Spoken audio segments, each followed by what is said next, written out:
ইসরায়েলের বিরুদ্ধে আন্তর্জাতিক বিচার আদালতে দক্ষিণ আফ্রিকার করা গণহত্যার মামলায় সমর্থন ও লড়াইয়ের ঘোষণা দিয়েছে মিশর। রোববার মিশরের পররাষ্ট্র মন্ত্রণালয়ের বরাদ্দে এ খবর জানিয়েছে সংবাদ মাধ্যমগুলো। মিশর পররাষ্ট্র মন্ত্রণালয়ের বিবৃতিতে বলা হয়েছে, গাজায় ফিলিস্তিনি বেসামরিকদের ওপর ক্রমবর্ধমান হামলা এবং ফিলিস্তিনি নাগরিকদের সরাসরি লক্ষ্যবস্তু করা সহ ইসরায়েলি নানা অপরাধের পরিপ্রেক্ষিতে মিশর আইসিজেতে লড়াইয়ের সিদ্ধান্ত নিয়েছে। বিবৃতিতে আরও বলা হয়, দখলদার শক্তি হিসেবে সাধারণ ফিলিস্তিনিদের প্রতি ইসরায়েলের যে দায়িত্ব আছে তা পালনের জন্য ইসরায়েলকে আহ্বান জানিয়েছেন তারা।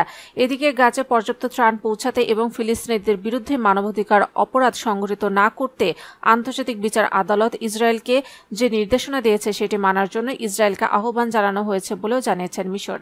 অন্যদিকে গাজায় ইসরায়েলি হামলায় নিহত ফিলিস্তিনির সংখ্যা ৩৫,০০০ ছাড়িয়ে গেছে।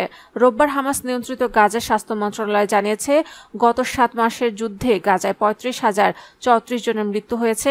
এছাড়া আহত হয়েছেন আরও ৭৮,৭৫৫ জন।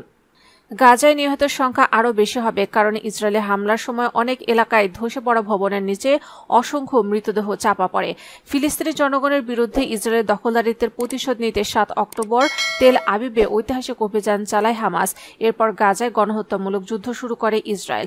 গাজার বেশিরভাগ অঞ্চলে পুরোপুরি অবরোধ আরোপ করেছে ইসরায়েল। সেখানকার ২০ লাখেরও বেশি ফিলিস্তিনি জ্বালানি থেকে শুরু করে বিদ্যুৎ, খাবার এবং পানির অভাবে কষ্ট পাচ্ছেন।